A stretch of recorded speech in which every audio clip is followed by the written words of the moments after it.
going to back up a little bit, and we're going to start on Beis and Beis 22b, 2, 4, 6, 8, 10, 11 lines up from the bottom.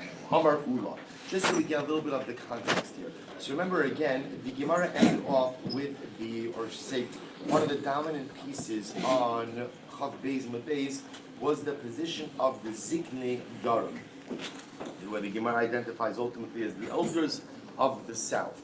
So bottom line, right before that, Amar Ula, so the Gemara ended off by saying, Ela Kasavri Shochtin V'Zarkin Al Tamei Sheretz. That Ziknei Darim ultimately came out with this idea that the halacha is that one could shech the Karban Pesach on behalf of someone who had become Tamei through Tumas Sheretz. That was the position of the Ziknei Darim. Again, that's one piece of their shita, as we'll develop more. But they paskin that one could go ahead and shech the Karban Pesach on behalf of someone who had become Tamei with Tumas Sheretz. Now the Gemara says, Amar Ula. Ula said, Amar Ula, Takalahu Reish Lakish L'Diramai. Reish Lakish raised an objection ultimately to the position of the Ziknei Darim. V'chi Eza Koach Meruba. Who has a greater Koach? Koach Mechaprin or Koach Miskaprin? Is it the Koach ultimately again of those who are Mechaper, i.e. the Kohanim, or those who are Miskaprin, those who receive atonement? Heve Omer, Koach Miskaprin. So I would say ultimately again, those who receive the kapara have stronger ability than those who give the kapara or the vehicle for a kapara.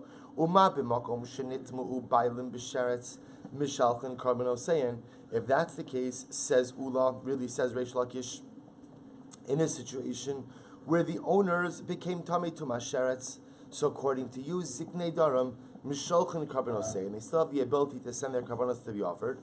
Kohen Shenitma B'Sheretz Eno Meratza. Then again, we see that a Kohen who becomes Tamei B'Tumas Sheretz doesn't have the ability to go ahead and actually offer up the carbon. Therefore, in that case, Makom Shenitmu Ubailim B'Meis She'in Mishalchin Karbanos, that in the case of Tumas Meis, according to what we're saying now, is that the Bailim don't have the ability to send off, to offer up their karbanos. In other words, if the owners themselves became Tamei Tumas Meis, excuse me, they do not have the ability to offer up their karbanos. Kohen shenitma b'meis eno din she'el meratza. Then certainly again a kohen who himself becomes tumas meis, certainly he does not have the ability to effect atonement. To which the Gemara says, Kasavre ziknei darim tame meis nami mishaleach karbanos. So we'll say, to which the Gemara says something dramatically amazing, which is according to the ziknei darim, they hold that even if a person contracted tumas meis, he still has the ability to send his karban to the Beis HaMikdash. So even if the Yisrael is Tamei Tumas Meis, he has the ability to send that karban to the Beis HaMikdash, and it can be offered up on his behalf. But says Gemara, 1 second, how can you say that? And I will say, now understand, the test ground for a lot of this is Karban Pesach. So what the Ziknei Darim seem to be saying right now is that even if the owner, even if the Bailim is Tamei, now again we said Tumas Sheretz before, now we're even saying that even if he's Tamei Tumas Meis, he has the ability to offer up his Karban Pesach. When I say has the ability to offer up his Karban Pesach, what that means is that if I, a Yisrael, want to go ahead and offer my Karban Pesach, but I am Tamei Tumas Meis, so it sounds like the Ziknei Darim are saying that I can still have my carbon offered up on my behalf in the Beis HaMikdash. And you understand the incredible novelty of that. If I'm Tamei Tumas Meis, so first I'm not coming anywhere near the Beis HaMikdash, but more importantly, what? I can't eat anything. So watch this. So the Gemara says, Kasarve Ziknei Darim, Tamei Meis Naim B'Shaleach Karbanosah. The Gemara says, really? V'haksiv, Ish Kiya Tamei V'asa Pesach B'Chodes HaSheni. But 1 second. We'll say the reason why that doesn't make sense is because the Torah provides a mechanism for someone who is Tamei to go ahead and offer up their Karban Pesach when? A month later on Pesach Sheni. So we'll say the fact that the Torah provides a mechanism to go ahead and bring the Karban Pesach in the event that you are Tamei Tumas Meis by Pesach Rishon, we seem to indicate to us what? That someone who is Tamei Tumas Meis cannot offer up Pesach, cannot offer up Karban Pesach, to which the Gemara says, Le mitzvah. So the Rebbe said, this is actually quite interesting. So apparently, according to the Ziknei Darim, this idea that someone who is Tamei Tumas Meis cannot offer up their Karban Pesach and Pesach Rishon, that's Le mitzvah. But the mitzvah means what? L'chatchila. L'chatchila, if you are Tamei Tumas Meis, you cannot go ahead and offer it up on Pesach Rishon. You should avail yourself of Pesach Sheni. But in the event that you sent your karban to be offered on Pesach Rishon, then what? Ex post facto, b'di'eved, it will work. I b'haksiv. But there's another pasuk that says ish. We'll say top of Chav Gimel. Ish lefi achlo. And we'll say 1 second. The pasuk by Karban Pesach says ish lefi achlo, which sounds like what? Which sounds like in order to be able to offer up the Karban Pesach, you have to be able to eat the Karban Pesach. And yet, apparently, clearly in this case over here, where the individual is Tamei Tumas Meis, he obviously cannot eat the Karban Pesach, to which the Gemara says again, L'mitzvah. The mitzvah, L'chatchila, you should be able to eat the Karban Pesach, but b'di'eved, even if you can't eat the Karban Pesach, i.e. your Tamei Tumas Meis, you can still have the Karban offered up on your behalf, and the Karban is good. So the Gemara says, L'ikuvelo, are you telling me now that the ability to consume Karban Pesach is not makif? So we'll say, this is very dramatic because it seems to fly in the face of everything we know about Karban Pesach. So according to Ziknei Daram, what we're now saying is that it's only lechatchila that you have to be able to eat Karban Pesach. B'di'eved, if you are tamei in a way that you cannot consume the Karban, if though lechatchila you should wait until Pesach Sheni, if you didn't and you offered it up on Pesach Rishon, the Karban is still good. Gemara says, is that true? That the ability to eat Karban Pesach is not ma'akev? In other words, we're both saying that the ability to eat Karban Pesach is not one of the determinants of your ability to offer it up. Vatanya, but you learned in the Braisa, b'michsas nefashos, Shabbos say, the pasuk says, b'michsas nefashos, which literally means, in accordance with Rashi says, b'michsas loshon minyan. B'michsas means in accordance with the number. So b'michsas nefashos, melamed, she'ein ha-pesach nishchat, elosh ela l'menuyo. We'll say that teaches us that what? Karban Pesach could only go ahead and be slaughtered for those who are counted as part of the Pesach. Remember, again, one of the unique ideas about Karban Pesach is that you have to be part of a chabura. You have to be counted as part of a group prior to the time of the shechita. So michsas, so the lashon of here is v'yima tabayis mios misa v'lakachu u'shcheno akarov el beiso b'michsas nefashos ish lefi achlo tachosu alaseh. So the halacha Rabbi say is that you have to be counted as part of a chabura at the time the Pesach is shechted. Shena Pesach nishchat ela lemenuyav shachto shelo lemenuyav. We'll say what happens if the Karban Pesach was shechted and it was to be consumed by people who were not counted as part of the chabura at the time of the shechita. Yachol yeheka over ala mitzvah. So you might have thought ultimately again that what? That maybe you could still eat it after the fact. And again, it's only the chatchila that you have to be part of a chabura. But if you weren't counted as part of the chabura, it's okay. Right, b'di'eved you could eat it. Talmud lomar tachosu. Therefore, we'll say the pasuk uses another lashon of tachosu. In other words, it says b'michsas nefashos ish lefi achlo tachosu alaseh. 2 times the Torah uses this phrase. You have to be counted. Shana alav akosov. Shana alav la'akev. Both sides. The Torah uses the Torah uses the word b'michsas and tachus, which is the same shorish that you have to be counted, and uses that word twice. Why does it use that word twice? I both said to teach you that what? That it's ma'akev. That halacha l'maisa, you can only partake of the Karban Pesach if what? If you are counted as part of the chabura at the time of the shechita. But if you are not counted as part of the chabura at the time of the shechita, then what? You may not partake of the Karban Pesach. Now watch this. Ve'iskish ochlin lemenuyin. And about to we have a hekish between consumption of the Karban Pesach and being counted as part of the Karban Pesach. Take a look at Rashi. Rashi says ve'iskish ochlin lemenuyin ma menuyin ma'akvi. About to say just as in order to eat at the Karban Pesach, you have to be counted as part of the chabura at the time of the shechita. Af ochlin ma'akvi. So to Rabbosai, the ability to actually eat the Karban Pesach is ma'akev as well. Shimshachtu l'tmeim ula areilim v'chola v'zakin shenyachol lechol kizayis pasel va'afilu hein minuyin dehalafi achlo b'haikra ksiv legabi minur. So we'll say, watch this. So the pasuk ultimately again discusses achila and tachosu in the same pasuk. Torah tells me that there are 2 things that are ma'aki by Karban Pesach. Number 1, you have to be counted, i.e. you have to be part of the chabura at the time of the shechita. And if you are not counted as part of the chabura at the time of the shechita, you can't partake of the Karban. Not only that, but achila is also mentioned. Achila means your ability to consume. So what do we see from here? The iskish ochlin leminuyin, which also means in the same way you have to be counted, you have to have the ability to eat the carbon. Same way that if you were encountered, you can't eat. So too, if you can't eat, it's ma'akev. You can't be yotzi the mitzvah. We'll say, what are cases where you can't eat? There are a variety of cases. A person can be too sick to eat. A person can be too ill to eat, or a person can be tamei. So we'll say, what do you see from here? You see from here that halacha l'maisa, if you cannot actively partake of the Karban Pesach, you are not yotze. Well, here's the problem. The problem is Ziknei Daram just said that what? That even if you are tamei, even l'chatchila you should wait till Pesach Sheni, but b'diavad you could still go ahead and send your Karban Pesach for Pesach Rishon. So we'll say, so what do we do with this? It says Gemara, don't worry. Ziknei Daram la makshi. Okay, we'll say Gemara seems to give a simple answer.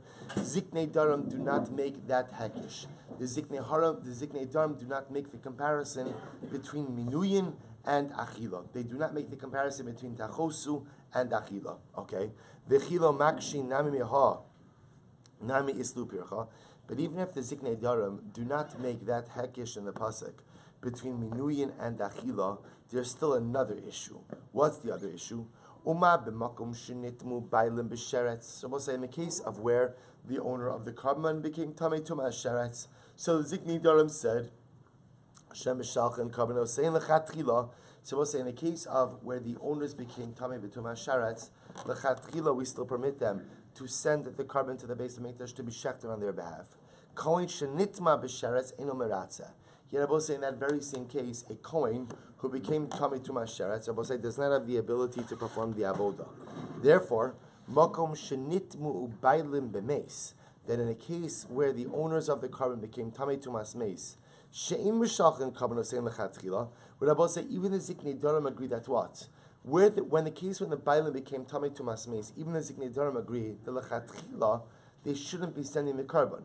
Right? Let's use the Karban Pesach as the example. Even Ziknei Daram agree that if the bailim are tamei tumas meis, they shouldn't send the carbon lechatchila. They should wait for what? Pesach Sheni. It's only ex post facto. If they did it, that the yotze. So in the case of makom shenitma bailim b'meis shem mishal carbon osein lechatchila, therefore kohen shenitma b'meis ein of din shein meratza. The Rebbe says certainly in that case where a kohen became tamei tumas meis, certainly he does not have the ability to affect the tumah. So I'll say this still seems to share ultimately again the Ziknei Daram, to which the Gemara says Meisvei. The Gemara is another kasha. Mipnei sha'amru nazir va'osa pesach. We'll say this is actually an interesting case. The Gemara is quoting over here, interesting brayso. Mipnei sha'amru because they said nazir va'osa pesach, a nazir, and one who goes ahead and performs the Karban Pesach, hatzitz miratza al tumas dam, ve'in hatzitz miratza al tumas haguf.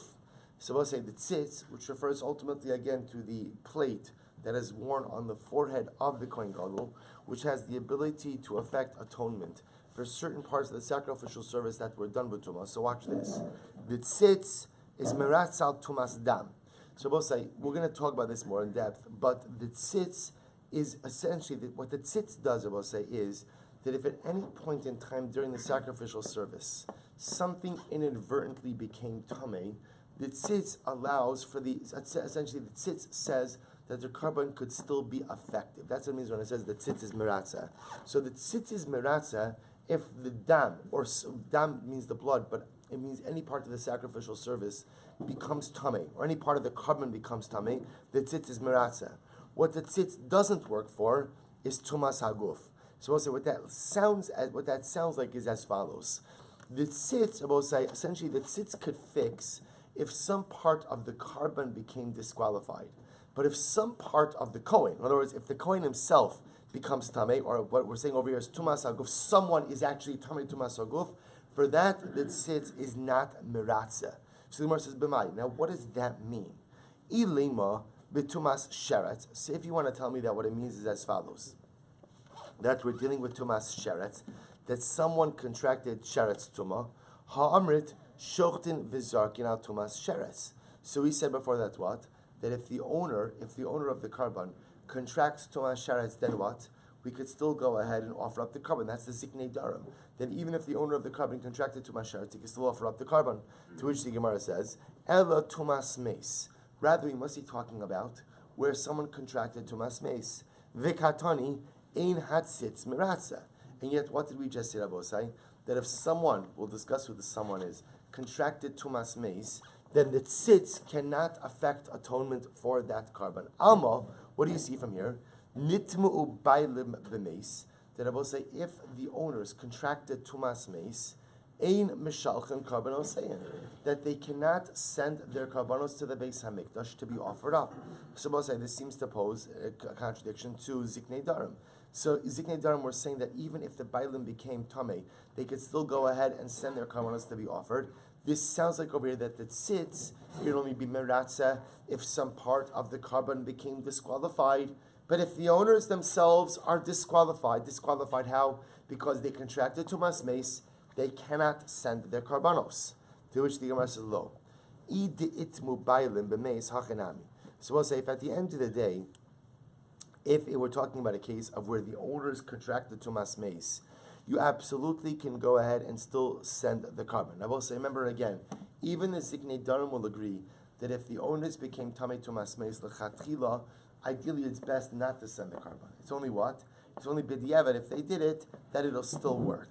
What's the case over here? Hachamay askinon kegon shenitma koin b'sheretz. We'll say, what's the case that the Bryce is discussing? The case Bryce is discussing is where the koin himself became tamei tumas sheretz. So therefore, again, ihachi, if that's the case, ema seifa nitma tumas hatahom hatzitz miratzeh. We'll say, now watch this. But yet, look at the seif of that brisa. The seif of that brisa says that if he becomes tamei with tumas hatom, so we'll say we're going to discuss what this means in just a moment.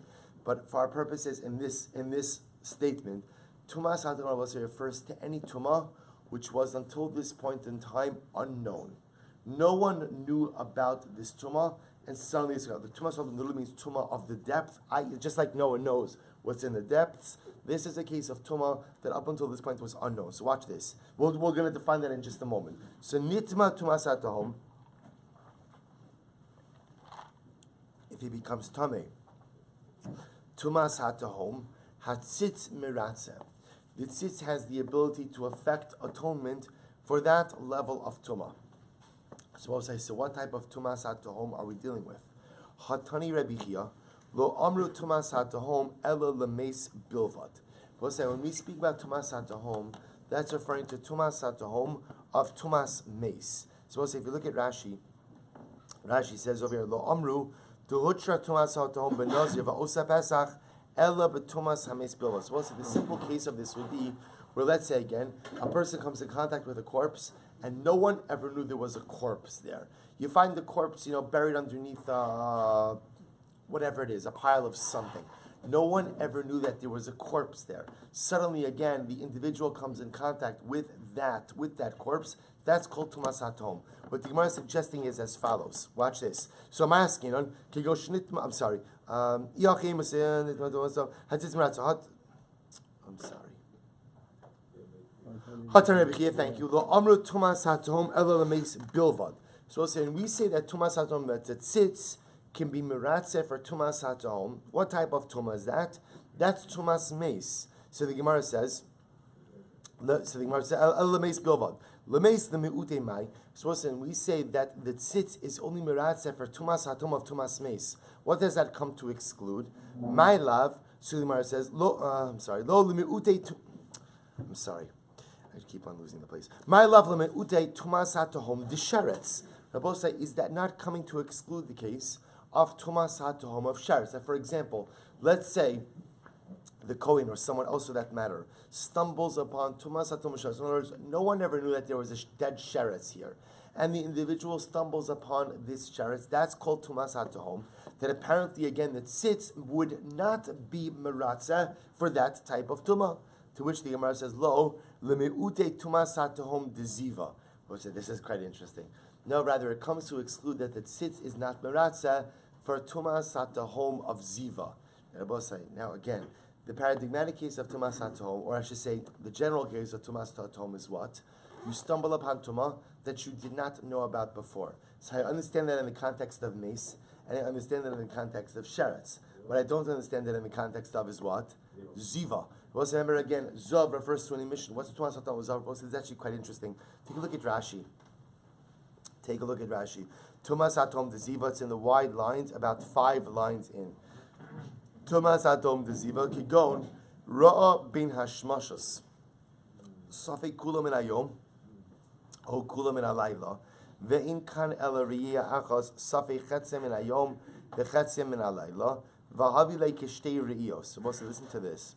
So the halacha is, if a zav has one emission, he just goes to go ahead and observe the rest of that day b'tara. If a zav has two emissions, he has to go ahead and observe Sheva Nekiyim, 7 clean days. The interesting case we'll say is what happens if a zav has a re'iyah that spans Ben Hashmashas. So we'll say, what's the suffix over here? Ben Hashmashas in general is a suffix, is it day or is it night? If a zav has a re'iyah that spans Ben Hashmashas or has an emission that spans Ben Hashmashas, we'll say, so what's the suffix? The suffix is, how do we view that re'iyah? Do we view that that's a re'iyah that occurred on one day? Or is that a re'iyah that occurred on 2 days? If it occurred on 2 days, he now has to go ahead and observe Sheva Nekiyim.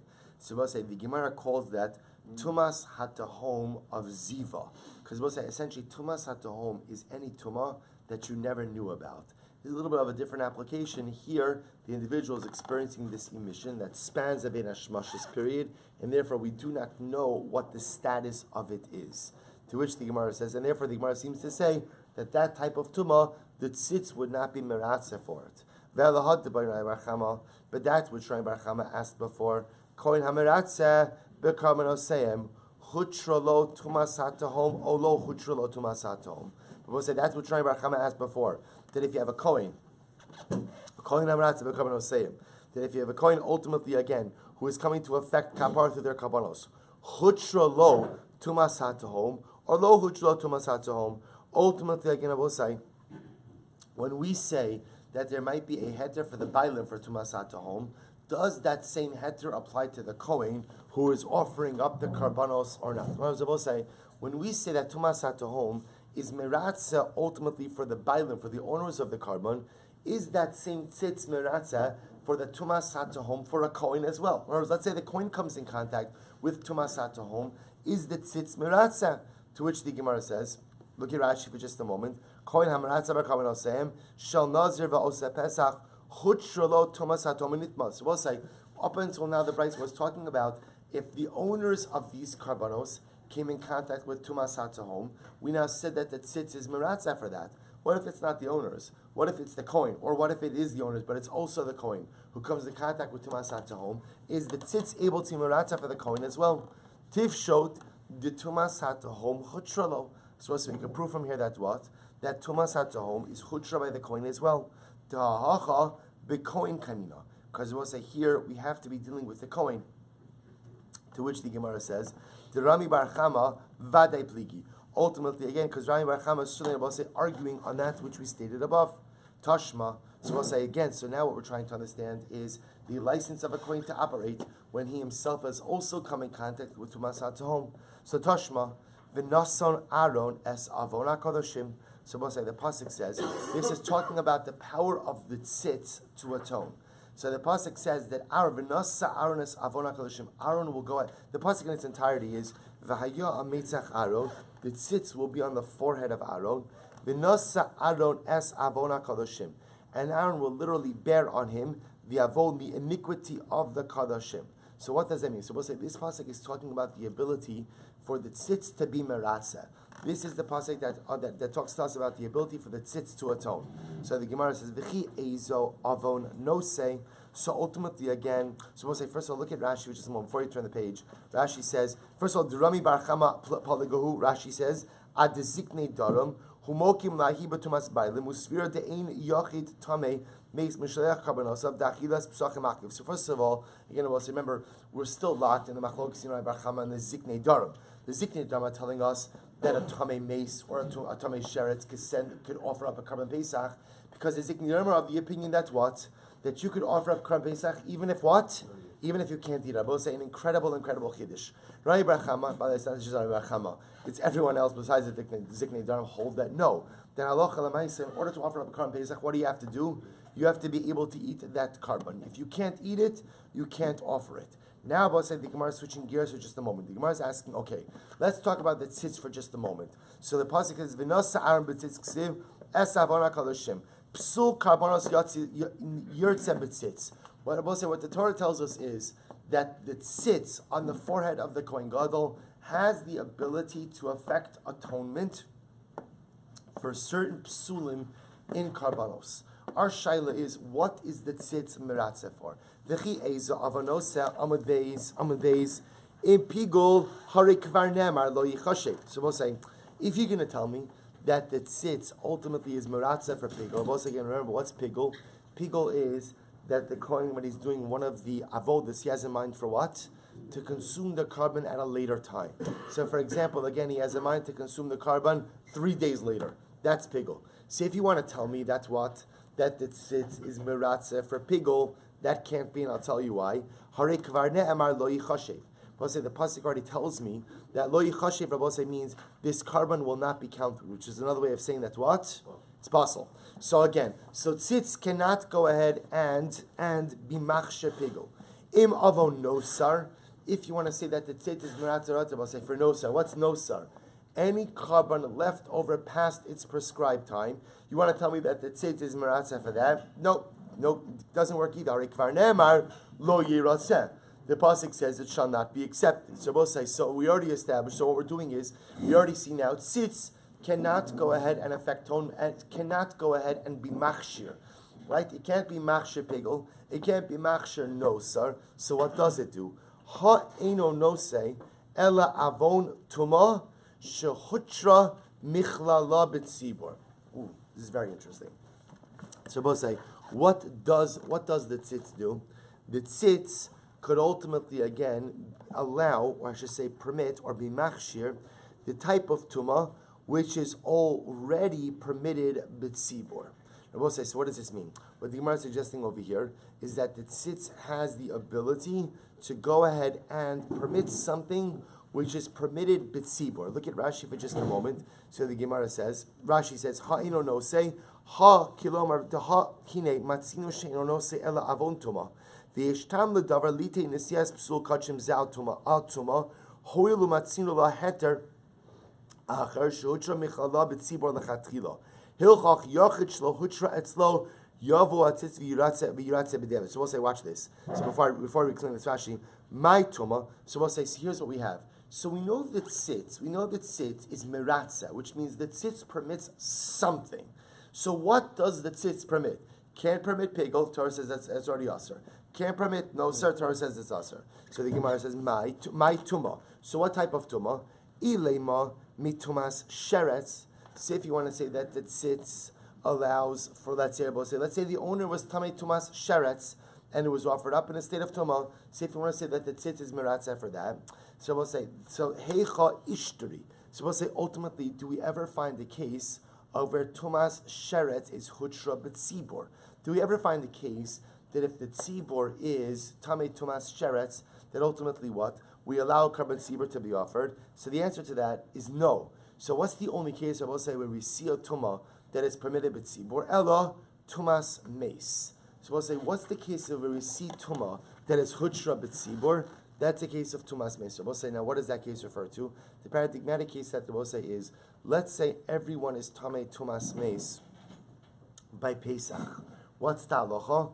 The halacha is that we allow, if the tzibor, which means 51% of the congregation, is tamei tumas meis, then the laws of tumah are hutra. The laws of tumah are suspended. And we offer up the carbon Pesach in a state of tumah. What the Gemara is suggesting over here is as follows: that what the tzitz is meratzeh for is something for which we already have a precedent for allowing. We'll say, what's a type of tumah for which we already have a precedent to allow a carbon to be offered up in a state of tumah? I should say it differently. What's the type of tumah for which we already have a precedent that you could offer up a carbon in this? What's the type of tumah for which there is already a precedent to be matir? And the answer is tumas meis. Therefore, I will say the Gemara assumes that the tzit is going to be meratzah for tumas meis, and ultimately again bima. Elo tumas meis. V'lav kigon shenitmu bailim b'meis. We'll say, and it must be that what? It must be that the case of where the tzitz is meratzah is what type of case?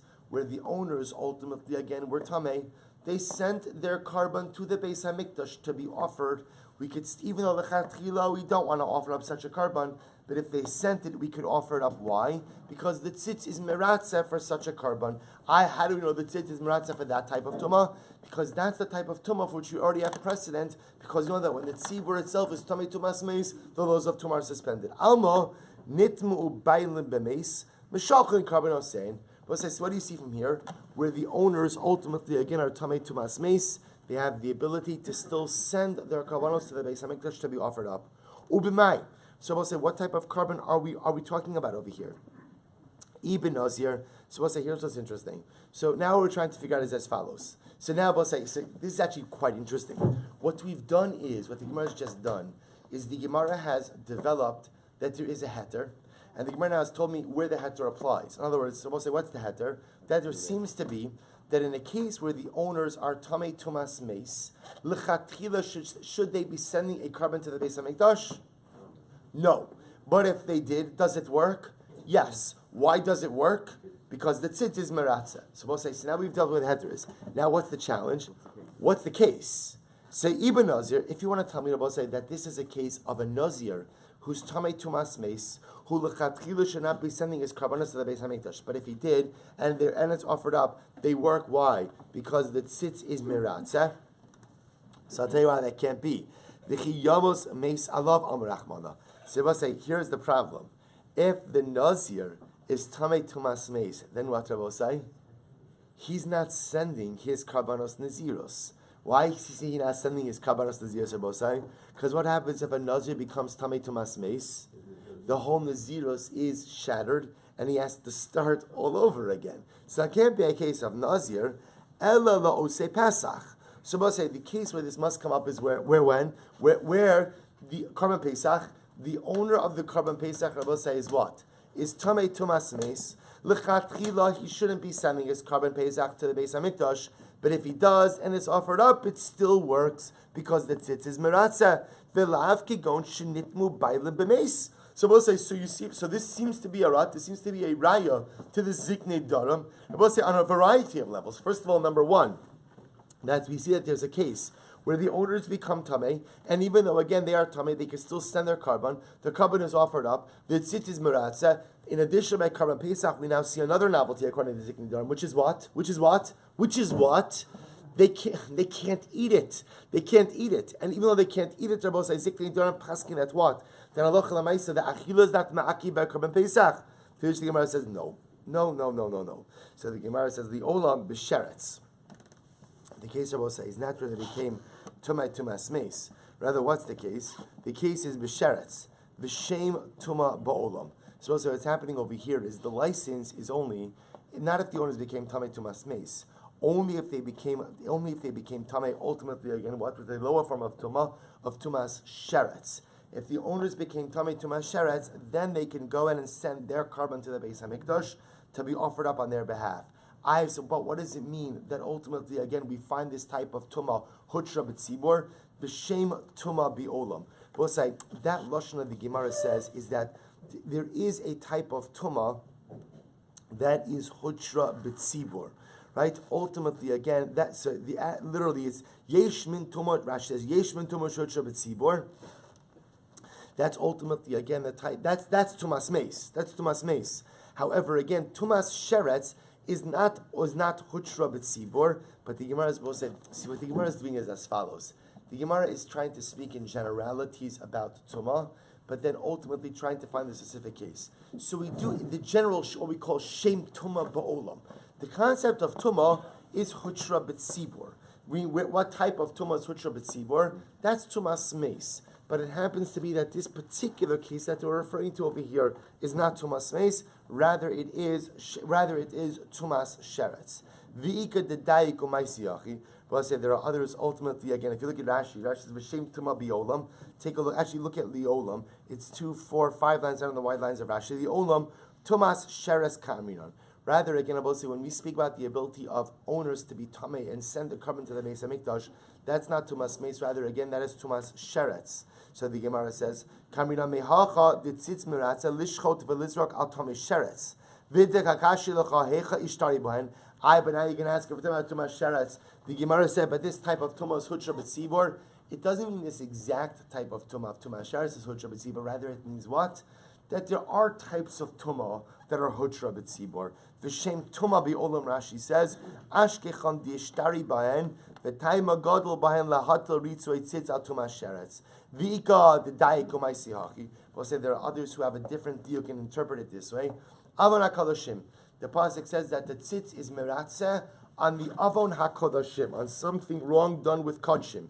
So the Gemara says, Avon HaKadoshim. I'm sorry. So the Gemara says, Vika Dai Kamaisiachi, Avon HaKadoshim, in Avon Kadoshim, lo, my Tumah will say, what's the case of Tumah that the Avon HaKadoshim, that the tzitz is meratzeh?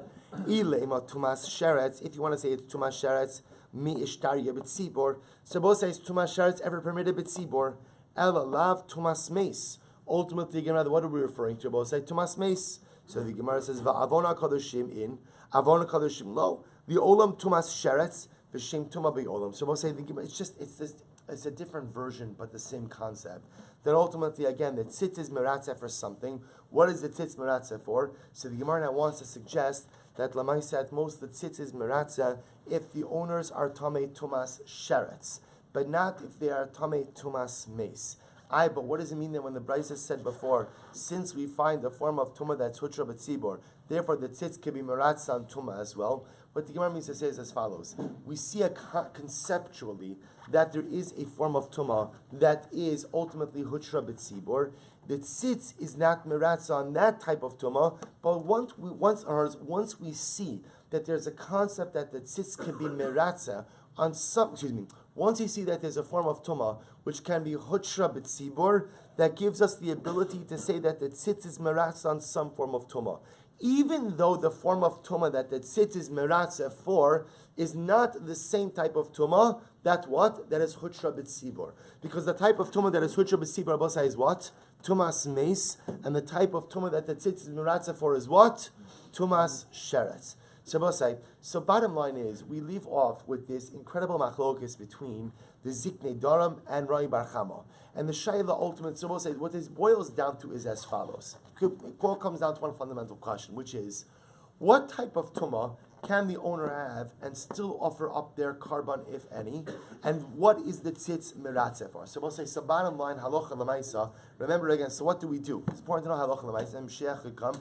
Even if you're not a kohen, you can still be called upon to paskin halachas. So how do we paskin? Remember again, the Ziknei Daram advanced to us a number of dramatic shitos. What did they advance to us? First of all, the Ziknei Daram seem to paskin that halacha l'maisa, whether the owners are tamei tumas sheretz or tumas meis, they could still offer up karbanos. Even karban pesach, which yields another dramatic position according to the Ziknei Daram, which is that according to the Ziknei Daram, Karban Pesach need not be consumed by the owners b'diavad. L'chatchila, of course, they agree, but b'diavad need not be consumed. So, how do we paskin?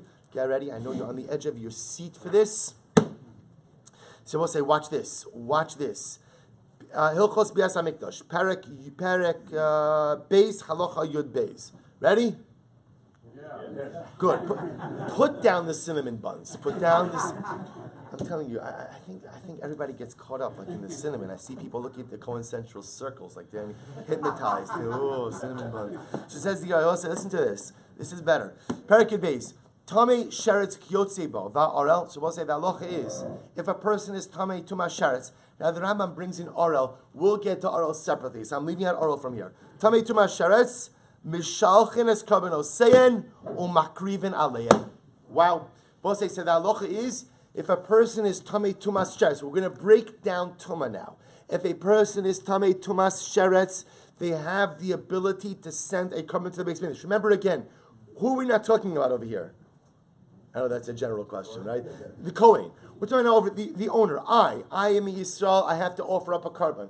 I happen to be tamei tumas sheretz, but I still want to send my carbon to the Beis Hamikdash. So the Rambam paskins, I have the ability to do that, and that carbon can be offered on my behalf. Chutz, watch this.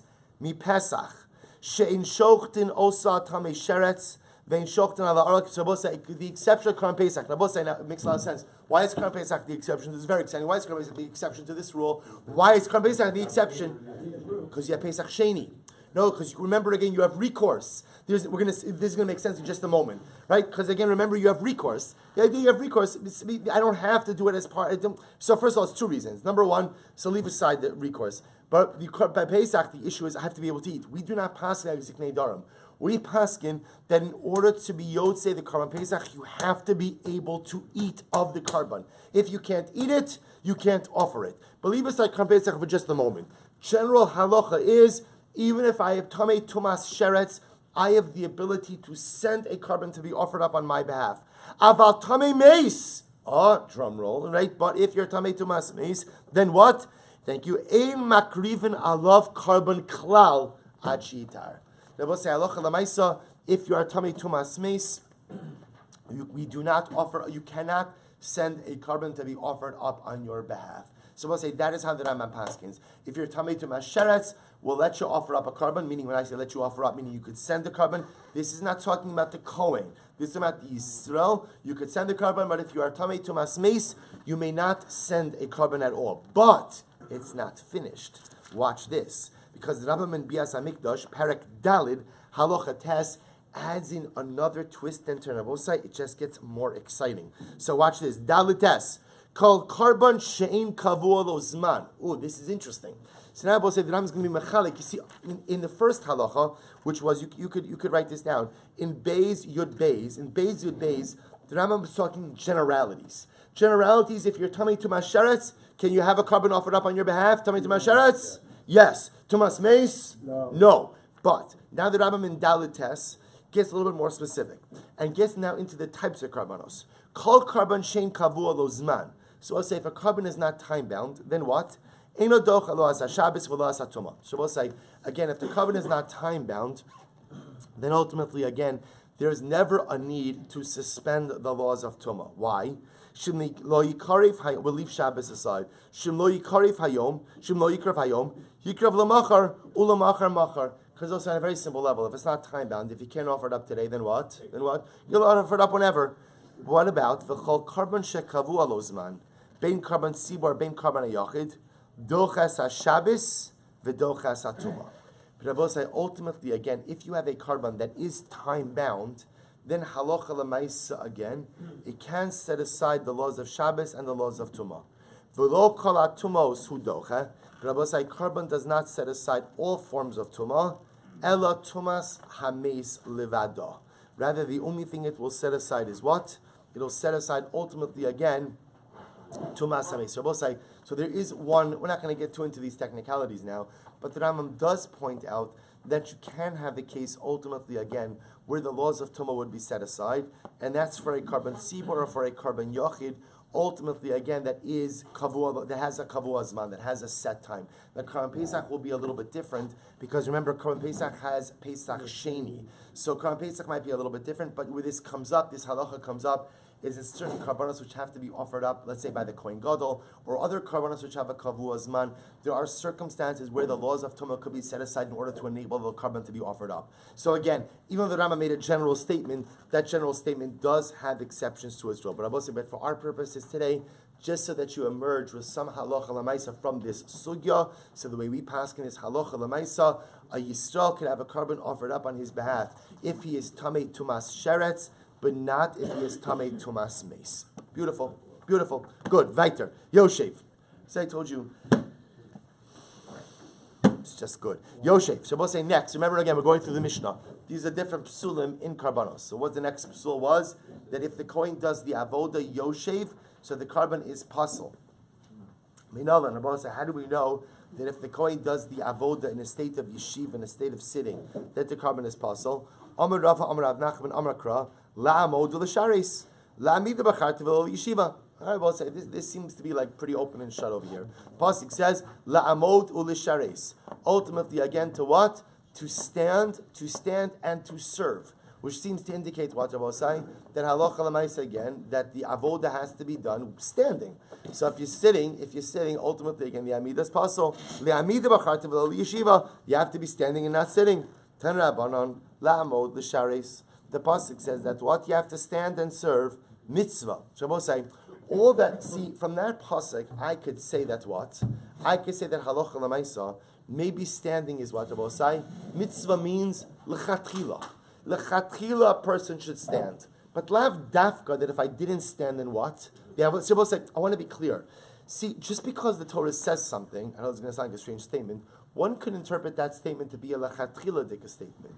But b'di'evet, if you didn't do it, what the avodah is still kosher. So I might have thought that when the pasuk says la'amod l'sharis, that's a mitzvah. L'chatchila I should stand, but b'di'evet, if I didn't stand, the avodah is still kosher. Kishu umer ha'omdim. But I will say, when the Torah goes out of its way to say what? Ha'omdim sham lifnei Hashem. Torah speaks about the obligation to stand a second time. Then shana alav hakosov la'akiv. We'll say, what's the point of the repetition? The point of the repetition tells you that what? Not only is it lachatchila that you have to stand during the avodah, but what? It is ma'akiv. That if you did not stand that what? Then what? Then the avodah is possible. Amar le Rav Nachman michti yoshev kizar dami. So we'll say, maybe I would say the following. I would say it's like this. Now that we just established that if you sit when doing the avodah, we'll say, then what happens? The avodah is possible. So essentially, you should say that when you sitting during the avodah is the equivalent to kizar dami umachal avodah. We'll say a kohen sitting to the avodah during the avodah is the equivalent of what? A non-kohen doing the avodah. Or meaning, just like if a non-kohen does the avodah, zar does the avodah is possible. So too, if a kohen sits, the avodah is possible as well. So therefore, I would have said ma'ema ma'zar b'misa af yoshev b'misa. So I would say that if you're going to tell me that if when you sit, the avodah is possible, so it's pretty much just like if the non-kohen does the avodah, that if you sit, it's possible. So I would say that just as if the non-kohen does the avodah, he's chayiv misa. So too, if the kohen sits during the avodah, he should be chayiv misa as well. In other words, not only should the avodah be possible, but what Rabbi say, the kohen who sits should be chayiv misa as well. But yet again, we learned alamatanya, but we learned Rabbi say, aval orel onein yoshev einon b'misa ela ba'ashara. Rabbi say, yet we learned that what? That if an orel, an uncircumcised kohen, or an onein, a kohen who's an avelus, or a kohen sits during the avodah, they're not liable to a death penalty. Rather, what? They're just in violation of a prohibition. So Rabbi says, I don't understand.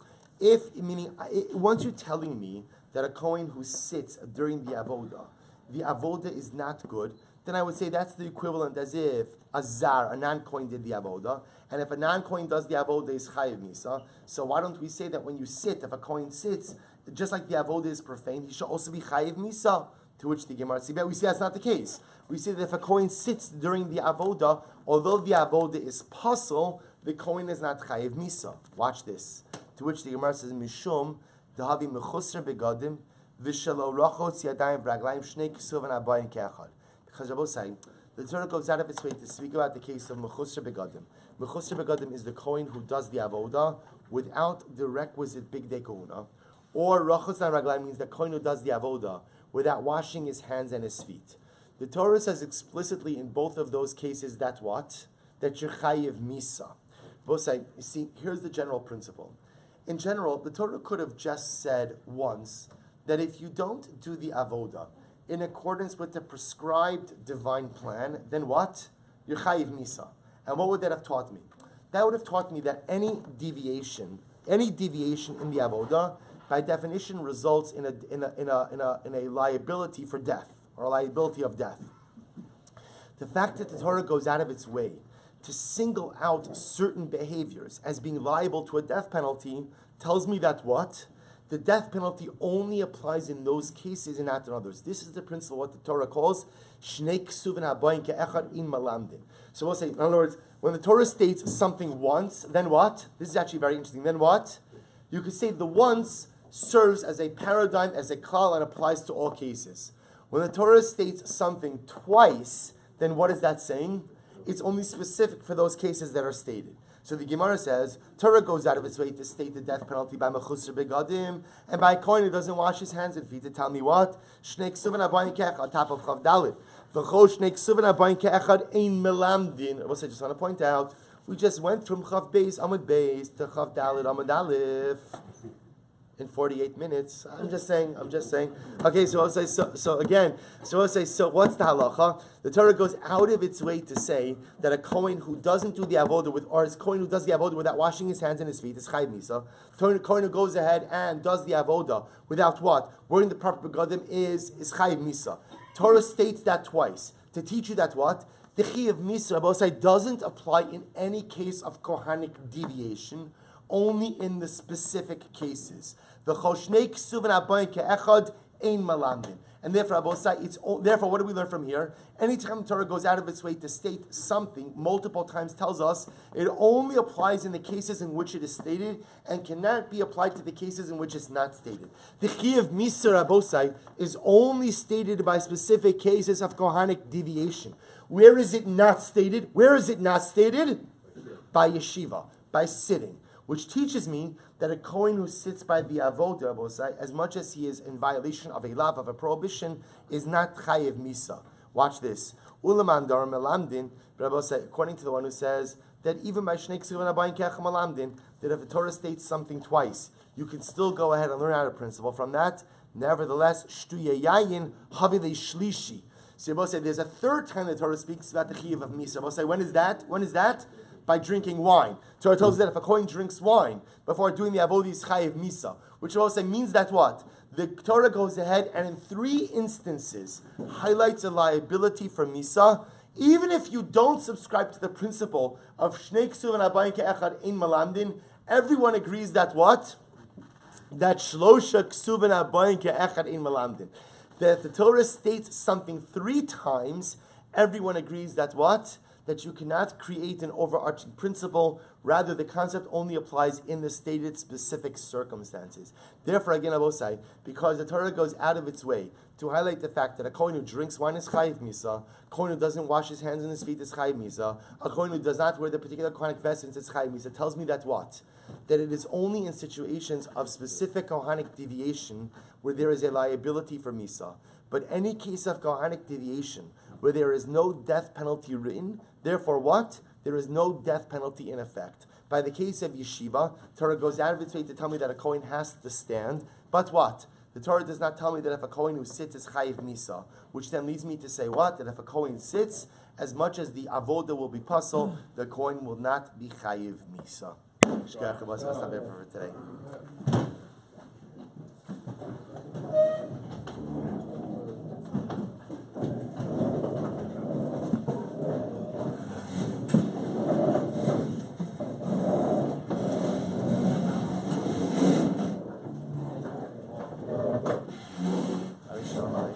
Does this have to? I think it's still on.